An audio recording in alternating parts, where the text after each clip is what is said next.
All right, so do you want to introduce yourself?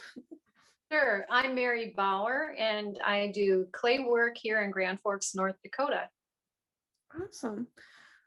So are you originally from Grand Forks or? Yes, pretty much so. I went to University of North Dakota for both my Bachelor of Arts and Master of Arts in English. I actually majored in English, and so clay work is really important to me. It has been for a lot of my life, but I did take some time away from it when I was working. I did take classes in ceramics though at UND and then after college also, but I actually taught English composition at UND for 28 years. Oh, And so awesome. I recently retired 2 years ago, and I was able to then um, really focus on my clay work. And you work at Muddy Waters, right? Or Yes, primarily? I have studio space at Muddy Waters Clay Center here in Grand Oh, Forks. very cool. So how did you kind of get started in ceramics? Was it like a high school class you took or something? Actually, I was really interested in it, from a very young age. And then probably in the late 70s, I guess it was, I actually worked in a ceramic studio for a short while in Williston, North Dakota. And then, took classes at UND.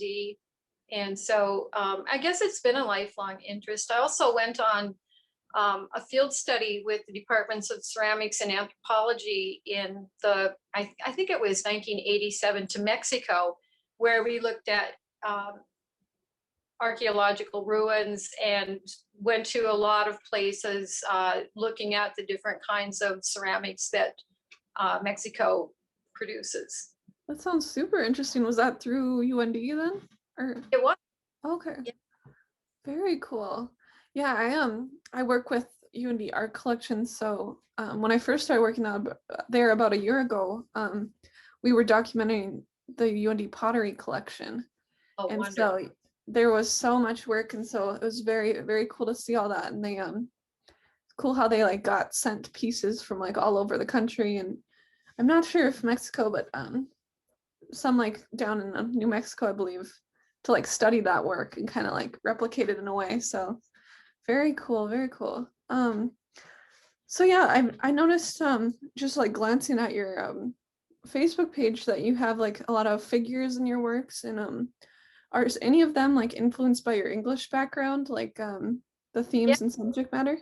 actually, yes. My focus on literature in my education comes out quite often in my work. Not always. A larger focus is working on sculptures of women who are independent, strong, resilient, united in a complex world. But oftentimes, the literature does come out. I made a series. I can show you a photograph of girls sitting on books and titles that were important to me and different age girls. And so, yeah, I have one of them I could show you. I actually have one that I have at home. Oh, that'd be awesome. Yeah. And you see it, it looks like a stack of books, of old books, because they kind of blew out here. It's kind of a kiln accident, but they really do look like a stack of books, very old Yeah. books. Like the You know, leather bound style. actually, yeah, fall I into love reading. Yeah. That looks awesome. She's just looks very relaxed, like she's melting into them. I like that. Right, right. Because reading was always so important my whole life. And then actually last summer, um, when things seemed to be getting a little bit back to normal, I worked on another series of sculptures. And these are women who are all characters from favorite novels. And it's what I called it was, once upon a time, a little nod to the 19th century, because we've got, the yellow wallpaper woman, The Awakening, Miss Havisham from Great Expectations, and Bertha Mason from Jane Eyre. People don't usually think of Bertha Mason from Jane when they think of Jane Eyre, but anyway, these are characters from books, and kind of fun, a little weird, but No, I love that. but definitely the. Thank you for showing pictures. That's a great idea. I really like that one with the Yeah. blue. It looks like she's caught in a wave or something. It's Very cool. Well, she is Okay. a story from the late century, and she, well, I guess a lot of these are a fight against the patriarchy is really what they are. And she, went against social mores, had an affair, eventually was rejected by her lover and society. And so she walked into the Gulf of Mexico and drowned herself. Oh, I've read that book. And so these are, The Awakening. Yeah, it's a classic. I love, yeah. And so cool. These three sad stories, but in the yellow wallpaper, she escapes. So, I imagined them in conversation with this woman giving a little advice to these. Yeah. So there's always some humor, tragedy, right? Yes, yeah. Kind of those themes and subjects, I'm guessing, kind of stayed with you through the pandemic. Has the pandemic affected your work at all? Added new ideas or anything? Well, it did, and it's changed somewhat, because my work seems to strongly reflect literature and culture, the past, the present, and because I'm really interested in women's issues.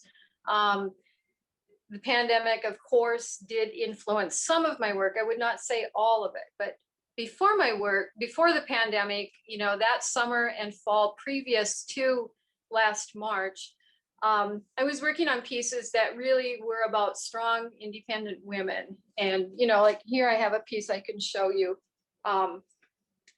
This one, her title is taken from a Talking Heads song, "The World Moves on a Woman's Hips."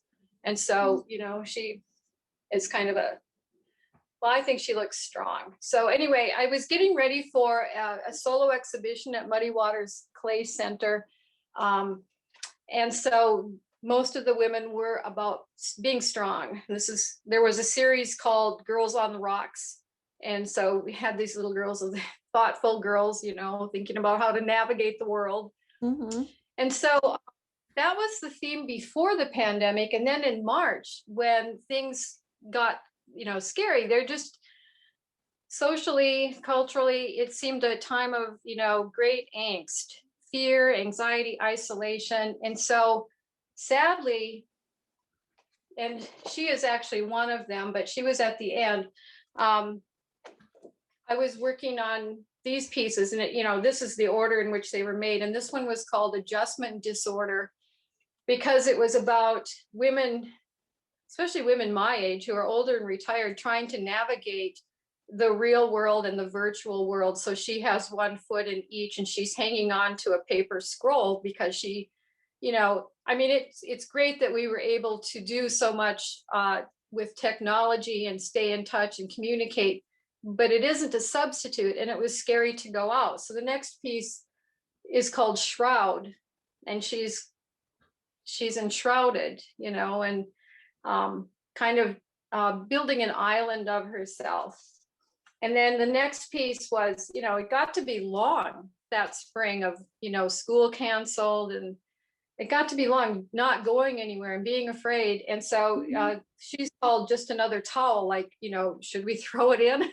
So, and then in the later spring, she's called A Little Bit of Hope, and things seem to be getting better. And so you can see she's much larger. The other pieces are smaller than her. And so, that's kind of nice when you think about hope was biggest.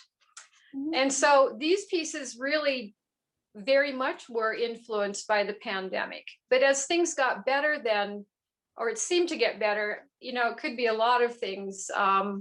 Knowing more, summer seemed better, people being able to go out, people wearing masks or not, social distancing. There seemed to be some parameters, some rules to help us navigate a world. And so that was when I actually made the pieces from the 19th century literature. And so, I was able to kind of distance myself from the anxiety of the pandemic and just continue with the themes I usually like to work with. And then that summer, I also worked on these figurines. And these were from a series. I tend to work in series where I'm usually working on skills, but also concepts. And this series was called The Grandmothers All Work. And so we have, you know, pioneer grandmothers. But as the summer went on, these are the little girls, and they're sitting on the books that were books from like the 1930s, 1920s. But then, you know, in the fall, things seem to get scary again. So she showed up. And she's called Not Enough Magic. And because things seem to get bad again in the fall. Yeah.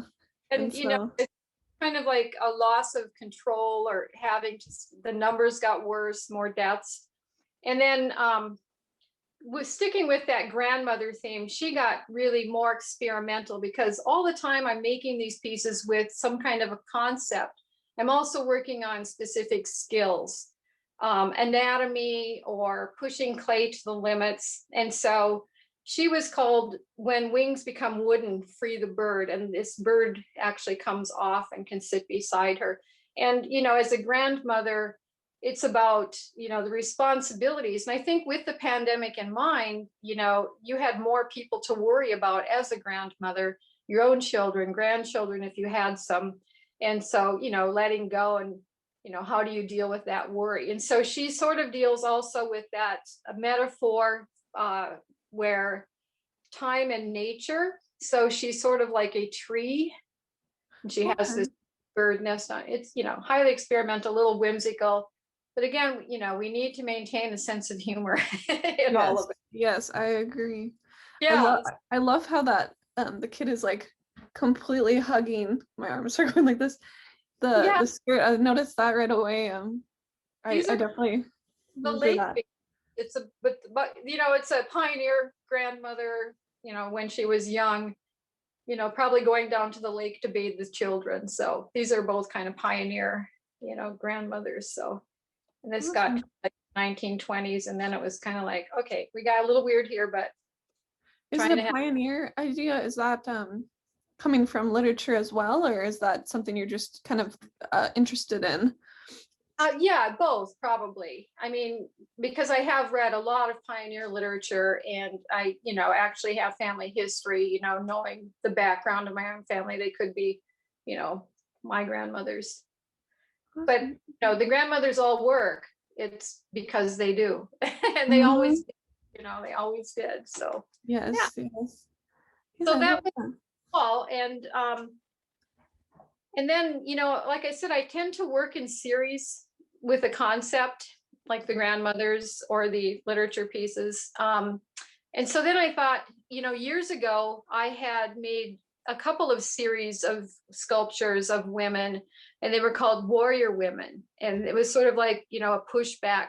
And a lot of times people don't know what it is I'm pushing back at, or, you know, what my idea is for those pieces. And a lot of times I don't really want to tell them, because people who usually come to the pieces and their own interpretation is important to them. And if I say, well, here's what I was thinking, they maybe lose interest. So I a lot of times don't want to share what I was thinking.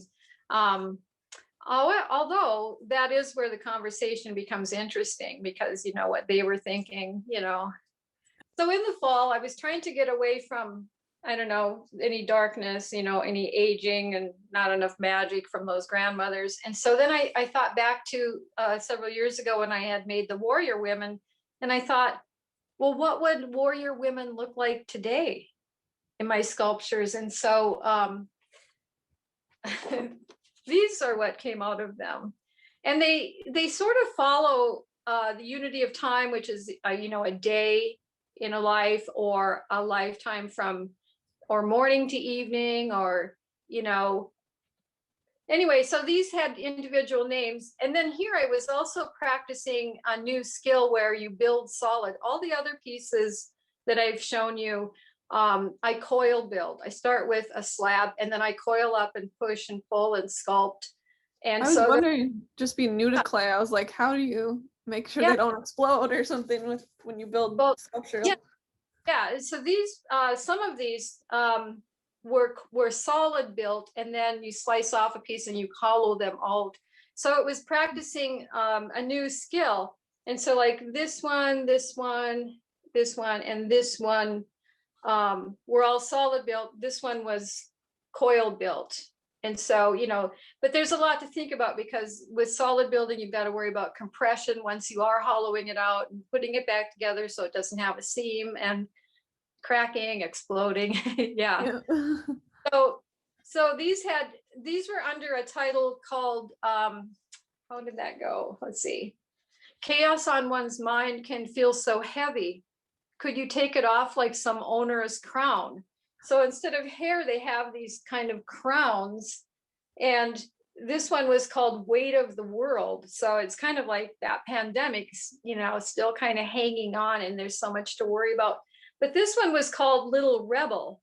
So it's kind of like the child, And then this one was called Seeking Redemption.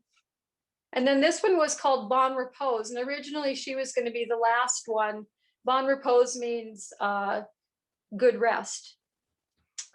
But she still had that onerous crown on. So I made one more, and she can take hers off. So it's like, you answer the question, can you take it off? Well, maybe sometimes. So anyway, they were an experiment too, but they were like a new age warrior women in time of pandemic. So, and I have one here I can show you. Oh, awesome. Yeah. I love that idea of being able to take the crown off too. Yeah. And so I was also experimenting with underglazes and glaze mixing. And so kind of a more rustic look, My pieces always have parts that are glazed and parts that are not glazed, but they might have slip on them, or they might have underglazes. Okay. So, yeah. Well, yeah, we just started glazing, and I'm in an intro to ceramics class, and I definitely appreciate how difficult it is So to think yeah. about, yeah, definitely. Very fun. So growing up in this area, I guess I just want to touch on a little bit, like, do you think the environment has come into your work at all, or is it mainly that literature aspects? Actually, when I was a small child, I lived up in Botno, North Dakota, and I lived on the edge of town, surrounded by wheat fields, and it was a new part of town, and so they were always digging basements for new houses to be built. And we weren't supposed to be in those basements, but we were. In North Dakota clay, it's what was being dug out. Oh, okay. I remember making whole sets of dishes from that dugout clay. So actually clay was always important, the tactileness, and like I said, I've been away from it many times, for many reasons, school, working, children raising, but coming back to it is always important. And I think that's why I like the sculpting and the coil building, because your hands are in it. And I also do functional ceramics, the throwing and hand building. And I really enjoy that too. But the sculpting, I think because of the literature background, the sculpting is what really, you can get really far away from the world when you're working with clay. Mm-hmm. Yeah.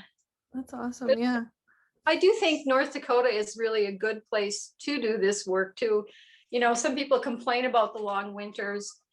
But for me, it's just a really good time to lose yourself in something else. I always thought it was a good place to get an education, because you've got time to study if it's too cold to go anywhere. Yeah, that's true. I was very fortunate that I could go to my studio throughout the time. So, I couldn't go any other places, but I was really happy I could go. I could have moved my clay home, and I did used to do a lot of hand building at home, but it is nicer not to have all that clay dust at home. That's good to know. I was wondering if Muddy Waters stayed open or not during this all. But for members. Okay. In the fall, we had very limited, but we did have a few classes on Thursday nights. But it's been, we've been kind of had to wait. We're still waiting now for classes to start. We're hoping in the summer. It'll be fun. Yeah. When I was looking through your work online, I did see some clown work. What's the story behind that? That's the most recent one that I'm working on, actually. I I don't know. I was just thinking, okay, this, some of this has been a little bit dark, a little bit intense, so we need to lighten this up. And so um, I just thought it would be fun to do clowns. And so, the theme that falls under, we used to get dressed up and go out, but now we just stay home and clown around. So I thought I'd Yeah. make several. And again, they're going to be glaze testing and, but something fun to make. Um, Clowns are kind of an interesting thing to think about historically too. And at the studio, when I first started making the one that I'm working on, the one you probably saw on my clay page on Facebook, it was looking pretty creepy. And I'm like, but really, I don't want it to look creepy. I wanted it to look pretty. So, It's I hard was with trying. clowns though. Most of them It are is. kind of creepy. They But are, but I, didn't. I don't know. So anyway, that was what I was working on. But and actually, it turned into a girl clown oh, and no. started man clown. So I don't make that many sculptures of men, and if I do, they're usually jugglers or a clown Joking. man. Yeah, so juggling. Yeah. So I haven't made too many little boys. I have made a few little boys because I have grandsons, Oh, and so mostly it's girls or women. also I was interested in your clay baskets. Those are really cool too. Oh yeah, those are thrown, and then Okay. I'll handle on them. Yeah, I like to make jars, either lidded or not. But yeah, the baskets are really fun. I really do like those. Um, and they're not that big. They're probably about this big, but I would really like to make a bigger one. And I think Um, they're cool because you can put, flowers in them and they look really cool.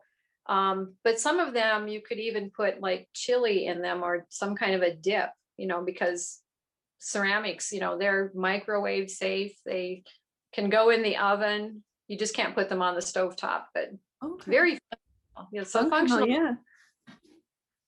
Cool, cool. Yeah, we've been talking, or I talked to Martha Kiefenheim and Mary Klaus earlier, and also I've talked to Periel Berg and stuff. So it's interesting to see how people engage with like different or the same medium differently.